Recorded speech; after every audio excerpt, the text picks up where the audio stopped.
Our Father, which art in heaven,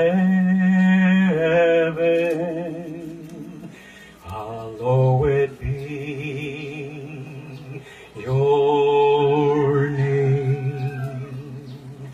Thy kingdom come, thy will be done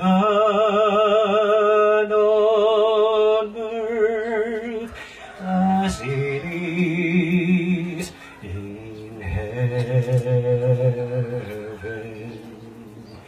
Give us this day our daily bread, and forgive us our debts as we forgive our debtors.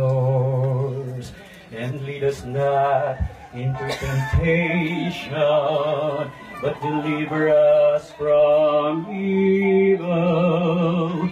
For thine is the kingdom, and the power, and the glory,